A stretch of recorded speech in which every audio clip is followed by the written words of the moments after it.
Okay, welcome back everyone. So we're going to continue with question 3. So question 3 is based on, okay, let's just scroll down to the required so that you guys can see what you're required to do. So question 3 is learning unit 2 basically.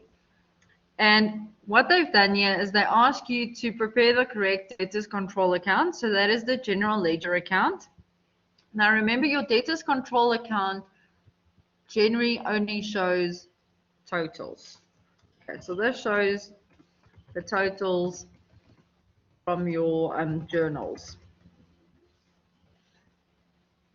Now what that means is that is your debtors journal, your debtors allowance journal, general journal, cash book receipts. Okay, so those are generally the 4 that would impact this specific account. Now, what is important to note is they tell you, note the opening balance of 10,000 is incorrect. As soon as they tell you this,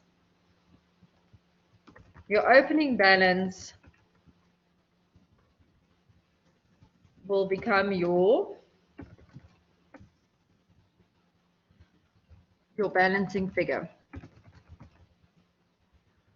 Okay, so what that means is I have to do everything else and then I only go work out what the opening balance is. Okay, but that means I will have to show the information correctly. And then the next one is prepare the corrected debtors list, show all your workings. So the debtors list is all your individual debtors. So your individual debtors balances. Okay, and that total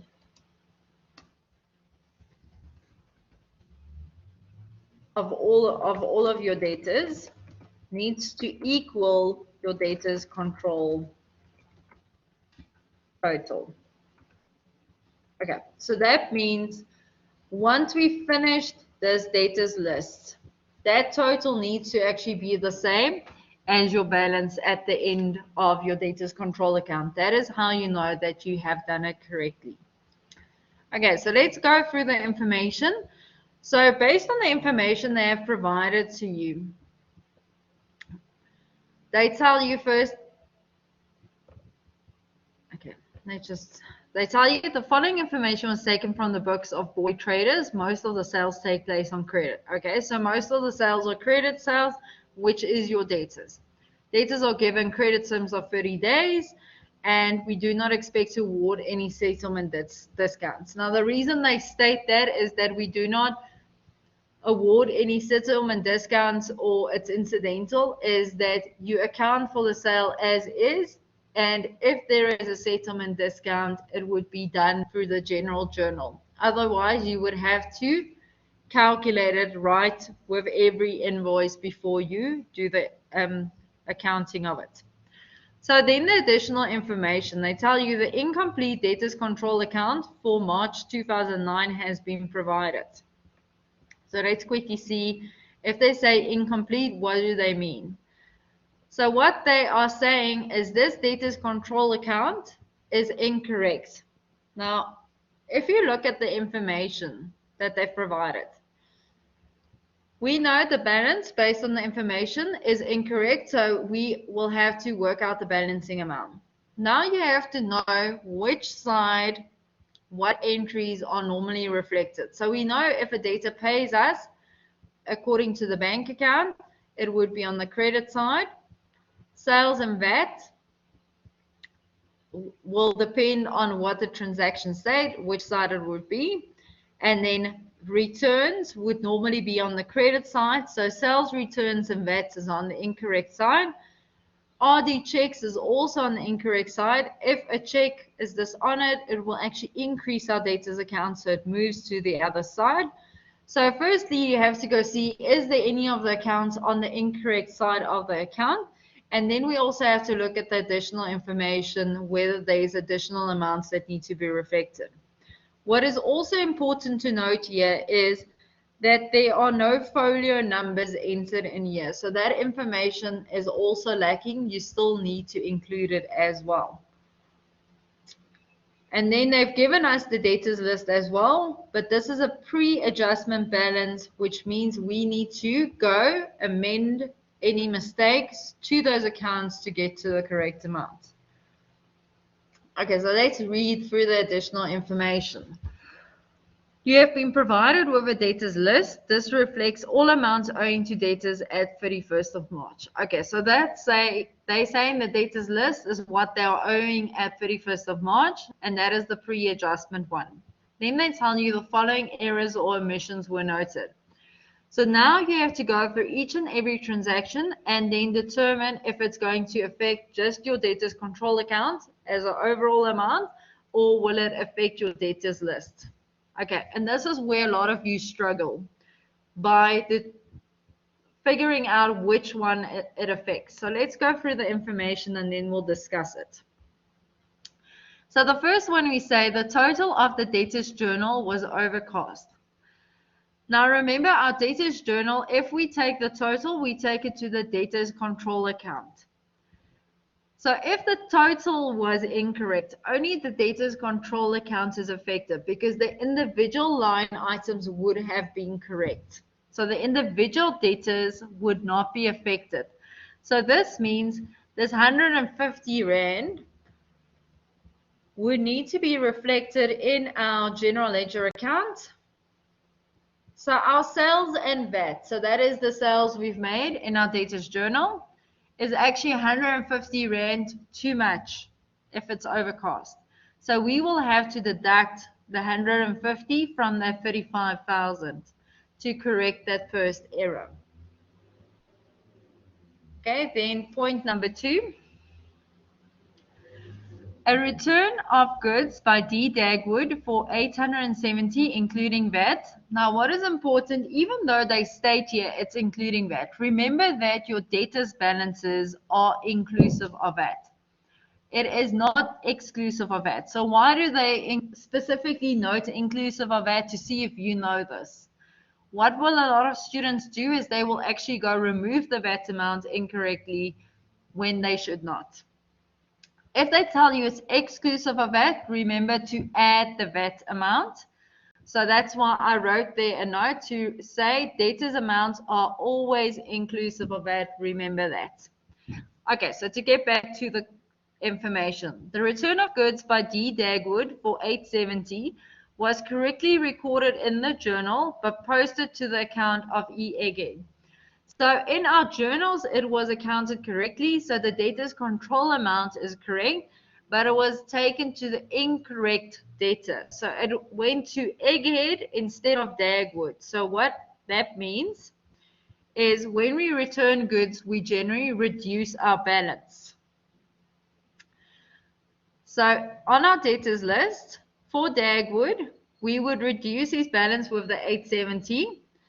But to correct the error, we would add the 870 to Egghead's account.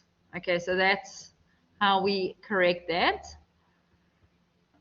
Then the third bullet, an invoice issued to Dagwood for 4,200 has been posted to the wrong side of his personal account. So if they talk about his personal account, it means the individual debtor's account is incorrect.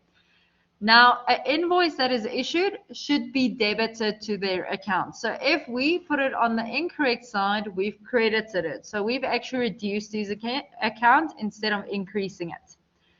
So when we've posted it to the wrong side, you actually have to do the entry twice to correct it. So you would first debit the entry to neutralize the initial mistake, and then you would add the 4,200 again to reflect the correct entry. So based on that, you would, when you look at the debtors list, you would add the 4,200, which is correcting the error, and then you would add another 4,200, which we are using to capture the invoice. Okay, so I've just indicated it here so that you guys can see why we added twice.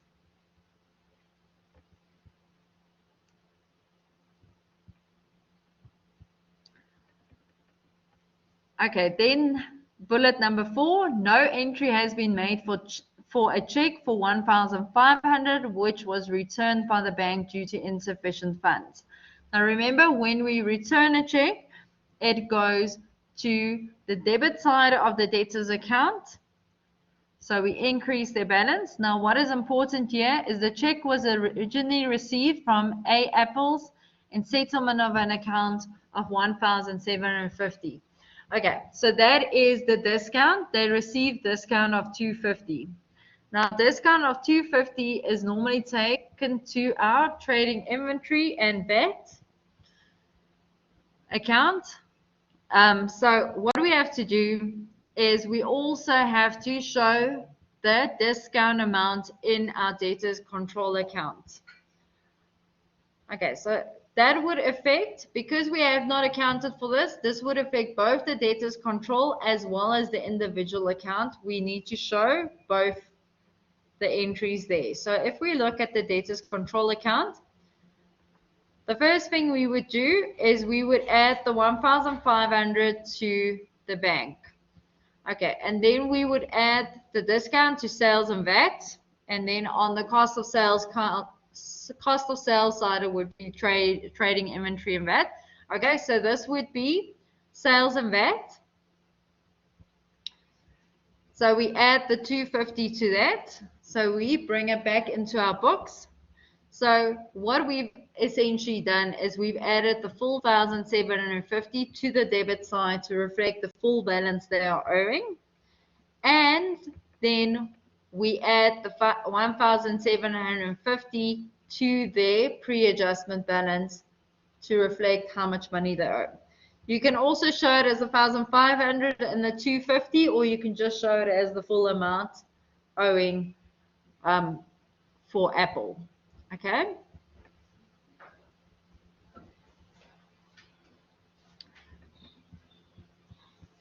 Then the next entry, a credit note was issued to Apples for 540, has been incorrectly entered into his personal account as 450. When they refer to a personal account, it is the individual debtor's account. So what has happened, instead of deducting 540, we've only deducted 490, which means we need to deduct an additional 90 Rand from his individual account for the credit note that was issued. So on the individual account, we then deduct the additional 90 Rand.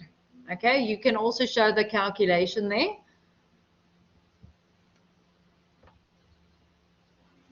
And then the last bullet says, goods sold on credit to E Egghead for 1,870 have been incorrectly entered into the debtors journal as a sales to D Dagwood. So in the journal, the total is correct, but we've taken it to the incorrect data, so your individual data accounts would have to be adjusted. So that means Egghead will have to increase with 1,870, whereas Dagwood's balance needs to decrease with that amount. So what you do on the individual datas list is you add for Egghead the 1,870, and you deduct it for D Dagwood the 1,870. Okay, so I'm just quickly going to share the Excel file where we do the physical answer now.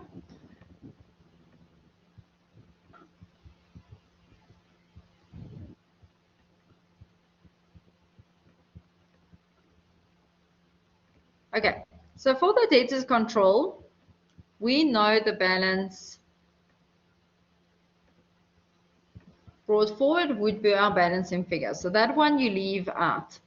Then based on the account they've given to you, we said, okay, the bank amount was on the correct side.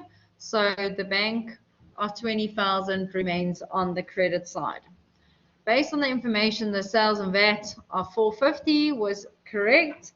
And the bank RD, okay, the other sales and VAT on the credit side was the 35 less than 150, which we had to correct. And then we said sales, okay, so then the credit losses and VAT, the 250 is on the corrected side. Then we moved the sales return and VAT for 2,400 from our debit to our credit side. Now what you would see, I've also added the folio numbers to complete this account, you need to show the folio numbers. You actually get marks for them. Then we know the bank RD was on the incorrect side, so we move it to the debit side, but we also have to add the 1,500 Rand, which was not reflected. Our interest income was on the correct side, so that would have been debited, the 20 Rand. And then we have to also reflect the additional 250, which was the discount that was given on the payment, which was actually reversed. Then we add up the subtotals and we go balance the account. Now, because we know that the balance would be the same as the post-adjustment trial balance, or that, we would then show the balance. Where did I show it here?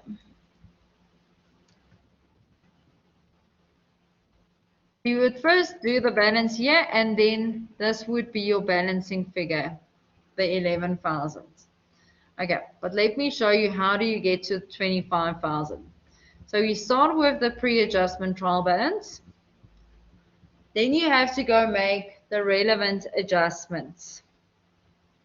So we have done all of these adjustments on the question, and I've just shown how I've taken the initial balance and how I've adjusted it to get to the post-adjustment balance. So then what you do is, once you've done all of the post-adjustment balances, you work out what is the total balance based on that list, and that value you include as your closing balance there. And then your opening balance, this would be the balancing figure.